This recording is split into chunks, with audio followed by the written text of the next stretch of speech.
around lads is loneliness, anxiety, depression, suicide. And that comes up to the another quote that I heard the other day, which was around loneliness being upstream from suicide. And I think that this is the part that even people now listening to this might start wincing and going, well, okay, this was quite a fun podcast talking about loneliness until you actually said that S word. But the point is, and what I really want to bring to the awareness is that loneliness, and I'm sure that you've been asked about this a lot, is the starting gun to more serious mental health issues. And that anyone who's listening to this now and is beginning to feel like, you know what, I am quite lonely. Shit, I need to do something about it. You know, what would be your sort of Dr. Max, so to speak? What would be your prevention rather than cure? There is definitely, in both directions, a link between depression and loneliness, and depression can lead to suicide, and lonely people more like to be depressed, more like to be anxious, and vice versa. If you're feeling depressed or anxious, you may withdraw and become lonely. So there's definitely a link there. In terms of, and another interesting thing on that, by the way, is that a guy called John Cacioppo, who passed away now, social neuroscientist, but kind of the absolute don of loneliness research. This is one of the kind of tragic things about lonely people is you start getting what they call hypervigilant, which means the more lonely you get, the worse you get at reading social cues. So you'd meet someone who would be, to a third-party observer, being warm and friendly, and you'd be thinking, oh, they think I'm boring, or they hate me, oh God, they don't want to hang out with me, or this is so awkward. And so you just think, I won't do it. So it compounds and gets worse and worse. So what can you do about it? I mean, prevention and cure. I suppose if you're already lonely, we're in the cure phase already.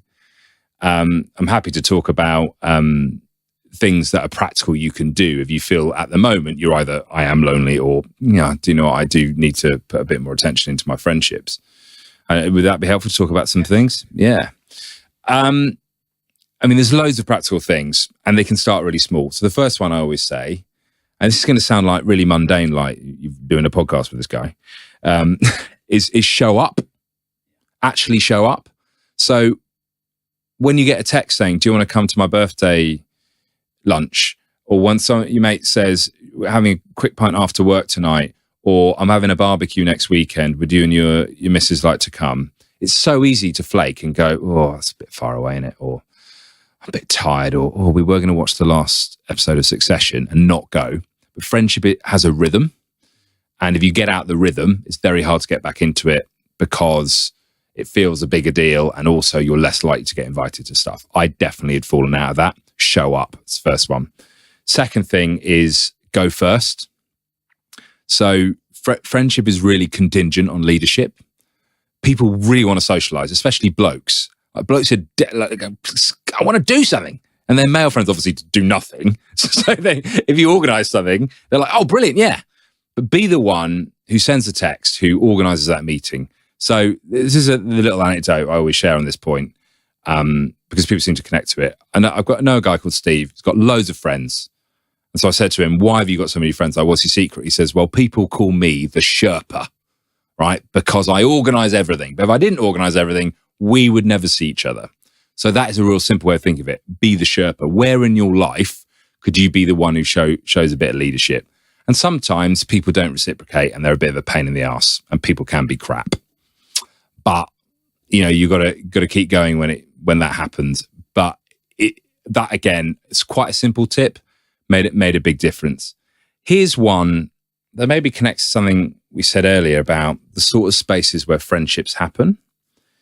So we like to think that when you're friends with someone, especially close friends, it's like this miracle of syncing souls. God, we love all the same things, got the same sense of humor.